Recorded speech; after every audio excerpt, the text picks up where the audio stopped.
원래는 이게 대형이 먼저 나간다고 막 이런 얘기를 초반부터 했었거든요. 3, 40평대까지 계약이 빨리 됐다 그래서 사실 저도 그게 의아했는데, 그런 게 지금 이런 투자 수요가 좀 합산이 되면서 그런 게 가능했던 것 같다. 지금 금리가 올라가니까 월세가 올라간다고 여기까지는 보통 일반적으로 생각하잖아요. 근데 이게 매매 가격이나 이런 걸로 될까? 전세는 빠지는데? 이렇게 생각하는 흐름이 많아서 이제 이 얘기가 화두가 되고 있는 건데,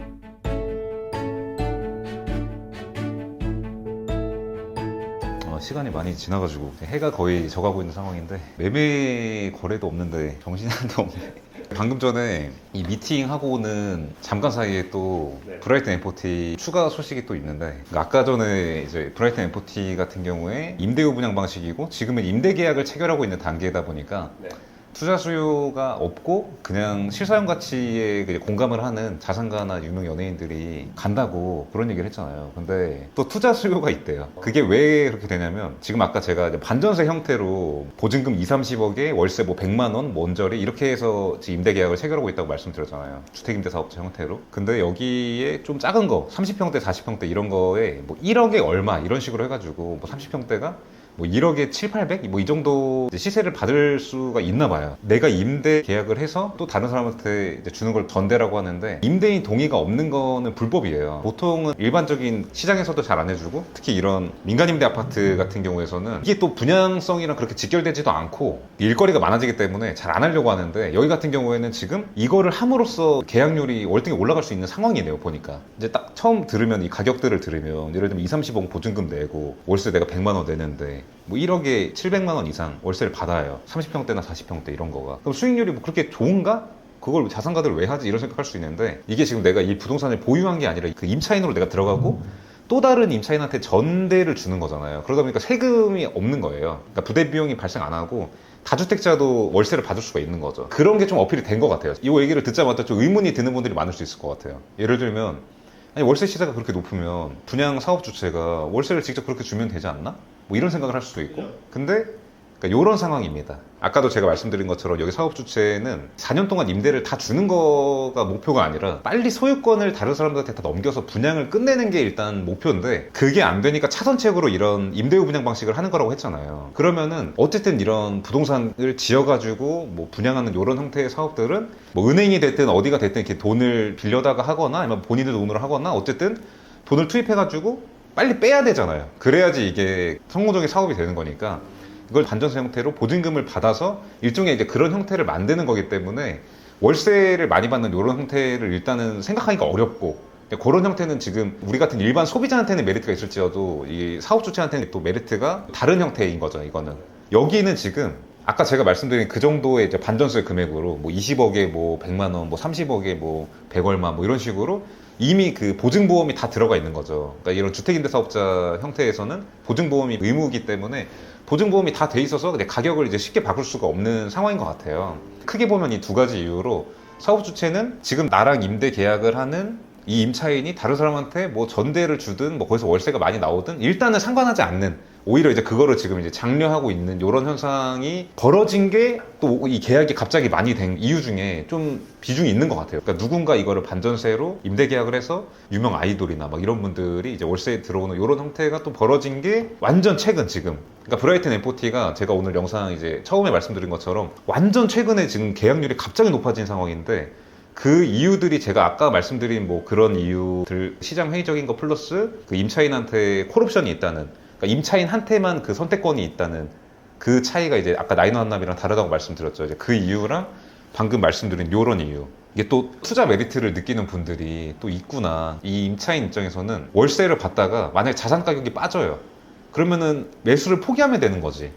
그냥 월세만 받다가 세금 안 내고 주택수 포함 안 되고.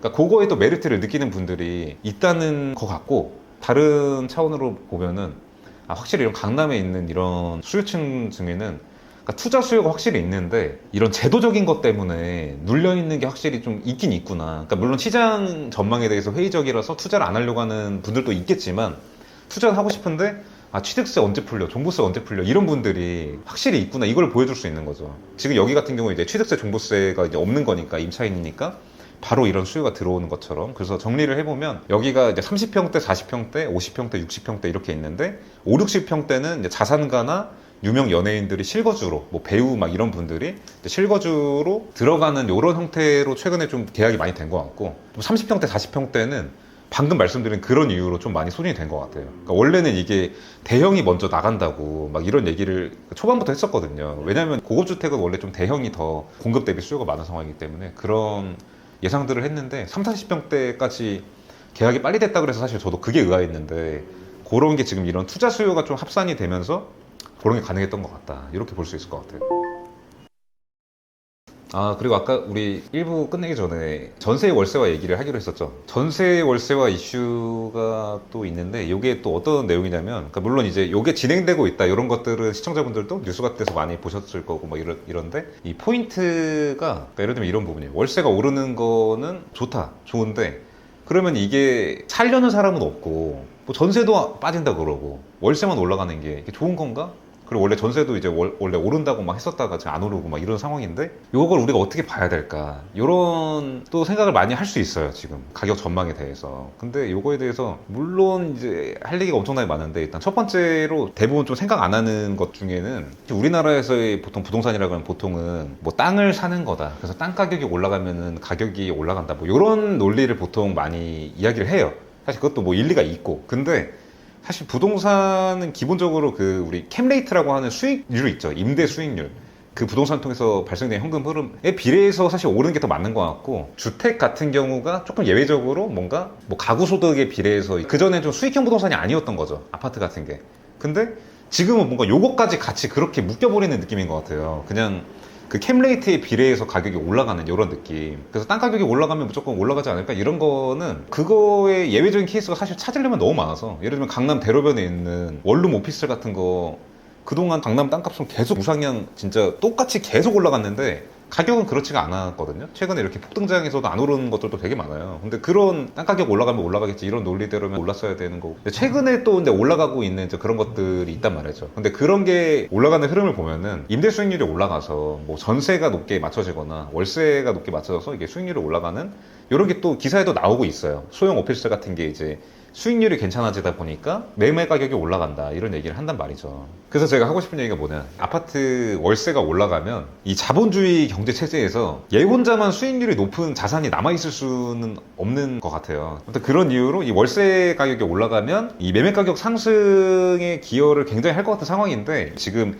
금리가 올라가니까 월세가 올라간다고 여기까지는 보통 일반적으로 생각하잖아요. 근데 이게 매매 가격이나 이런 걸로 될까? 전세는 빠지는데 이렇게 생각하는 흐름이 많아서 이제 이 얘기가 화두가 되고 있는 건데 근데 이게 금리가 뭐 언제까지 올라갈 수는 없을 테니까 이제 금리가 이제 피크를 찍고 낮아지는 형태가 된다 그러면 어느 순간부터는 이제 전세가 더 메리트 있어지는 시점이 올 수밖에 없잖아. 그게 언제가 될지 모르죠. 그러니까 뭐 당장 뭐 가격이 올라갈 것 같다는 얘기 하는 게 아니라 그냥 월세가 쭉쭉쭉 만약에 올라가 있고 전세 매매가 진짜 안 올라가 있어. 그래도 이 금리가 다시 조금씩 낮아지면서 요 시점이 오면은 전세가 올라가고 또 그러면 또 투자 수요가 들어가기 좋아지잖아요. 지금은 월세 위주의 시장이 돼버리다 보니까 투자 수요가 있고 만약에 종부세 이런 다주택 이거를 어떻게 헤쳐나가도 투자금이 또 많이 들어가야 되는 상황이다 보니까 이제 그런 관망 수요들이 많다고 볼 수 있는 거죠. 그리고 지금의 월세 수요가 많아지는 거에는 또 그런 이유가 있다고 분석을 많이 해요. 좋은 걸 살려고 목돈을 들고 있는 거죠. 현금을 들고. 근데 최근에 막 좋은 것들도 어쨌든 금매가 나오고 있는 게 사실이니까. 아무튼 그런 이유로 뭐 시점에 대해서 예상하기는 어렵겠지만 이제 금리가 낮아지는 시점이 오고 그러다 보면은 전세가 월세보다 메리트 있어지는 시점. 근데 월세가 뭐 계속 올라갈 수는 없잖아요. 또 어느 순간부터는 이제 바뀌는 그 시점이 오기 때문에 그때 전세가 올라가고 그러면서 다시 투자 수요가 또 올 수 있지 않을까. 이런 브라이튼 M40 오늘 제가 말씀드린 케이스만 봐도 아 이런 강남구에 현금 20억 넘게 넣어야 되는 제일 작은 것도 뭐 10억 중반 정도 이렇게 보증금을 넣어야 되는 뭐 일종의 투자 상품인 건데 그런 거에도 지금 이렇게 수요가 있잖아요. 그런 뭔가 이제 주택수나 이런 세금적인 장벽을 걷어주니까 바로 이렇게 들어오는 것처럼 지금 강남권의 아파트 매매 시장도 뭔가 그런 느낌이지 않을까. 요 전세 월세화를 바라볼 때 좀 이런 식으로 바라보면 좋지 않을까. 또 요거에 대해서 이제 사실 할 얘기가 또 많은데 또 이 전세 월세화나 뭐 고액 월세 이런 거 관련해서 또 다음에 이야기를 해봐도 좋을 것 같네요. 브라이튼 M40를 통해서 어떻게 여기까지 왔네요. 그러네. 그러니까 이 브라이튼 M40 케이스 하나로 진짜 좀 많은 것들을 이제 보게 된 것 같아요. 이런 정도의 고급 주택도 이제 월세에 들어가는 거에 대해서 사실 좀 거부감이 없다. 또 흐름이 최근에 고액월세화가 또 많이 되다 보니까 그런 수요는 있는데 여기 브라이튼 엠포티는 또 이 전대라고 하는 이 창구를 열어줘가지고 30평대, 40평대 같은 이 안에서 좀 상대적으로 작은 평수는 또 그런 식으로 뭔가 투자 수요 플러스 이런 영일리치 고액 월세. 심지어 여기는 지금 대놓고 주택이기 때문에 무슨 뭐 사무실로 쓰고 이런 게 아니라 진짜로 뭐 1인 가구, 2인 가구가 이제 쓰는 거죠. 뭐 월세 막 700만 원 넘게 내면서. 근데 이런 수요가 또 있구나. 어쨌든 여기 있는 분들이 다 월세 내고 있는 거잖아요, 지금. 그러니까 예를 들면은 유명 배우가 대형 면적에 실거주를 하고 있어도 이제 그분도 반전세 형태로 지금 월세 내면서 살고 있는 거고, 이 유명 아이돌도 지금 월세 뭐 700만 원 넘게 낸다고 알려져 있는데, 또 이런 분들이 이제 우리가 자주 얘기하는 영앤리치, 대표적인 영앤리치 아이돌 막 이런 분들이니까, 아이돌까지 아니더라도 뭐 인플루언서나 그 개인 방송하는 분들, 유튜버 막 이런 분들도 이제 이런 수요에 되게 많구나, 이렇게 볼 수 있을 것 같아요. 특히 좀 이름이 있는 고급 주거용 부동산에 이런 현상이 좀 많이 발생하는 것 같다. 그 비싼 월세 값에는 그게 좀 들어가는 것 같아요. 이게 물론 하드웨어적으로 좋은 것도 뭐 그럴 수 있지만, 사실 지금 1억에 700, 800 이 정도면 되게 비싼 거거든요. 마크로 리버파크보다 좀 더 비싸다고 볼 수 있어요, 실거래가 기준으로. 그러니까 이게 신축 플러스 고급 주택으로서 이런 게 좀 어필이 되는 이런 느낌이랄까? 아크로 리버파크는 물론 엄청나게 비싼 아파트지만 사실 고급 주택, 뭔가 프라이빗한 느낌, 이런 느낌은 좀 아니잖아요. 이런 영앤리치, 뭐 인플루언서 이런 수요가 오르면 좀 프라이빗한 고급 주택 이런 느낌이 좀 나줘야 되는 것 같아요. 그러면 더 뭔가 이 고액 월세화가 참 좀 잘 되는 느낌이랄까? 그래서 보통 고급 빌라들도 되게 규모 작고 막 이런 경우 많잖아요. 커뮤니티 같은 것도 거의 아예 없는데도 연예인들도 오히려 아파트 같은 데보다 그런 데 더 많이 살고 이렇잖아요. 좀 그런 영향이 있는 것 같지 않을까 생각이 됩니다. 다음에는 어떤 이야기 한번 해볼까요? 내년 정도에 개포동 대단지 입주가 있다 보니까 그런 쪽에서 한번 현장 리뷰를 해보는 것도 재밌지 않을까 싶거든요. 최근에 이제 제가 스튜디오 방송만 하다가 다시 길바닥 리뷰도 시작을 했는데, 날씨도 좋으니까 개포동 한번 가봐야겠네. 개포동 가보고 뭔가 고급주택 같은 거, 그러니까 에테르노 청담도 제가 어제 또 그 근처 갈 일이 있어서 또 다녀왔는데 많이 올라갔어요. 네. 내년 하반기, 내년 말 입주거든요. 그러니까 1년 정도 남았거든요. 지금 사실 고급 빌라 그 100억대 시장 중에서 거의 최대 기대작 중에 하나인데, 그런 것도 한번 길바닥에서 피디님이랑 한번 찍어보면 좋겠네요. 다음에 또 좋은 영상으로 돌아오도록 하겠습니다. 수고하셨습니다.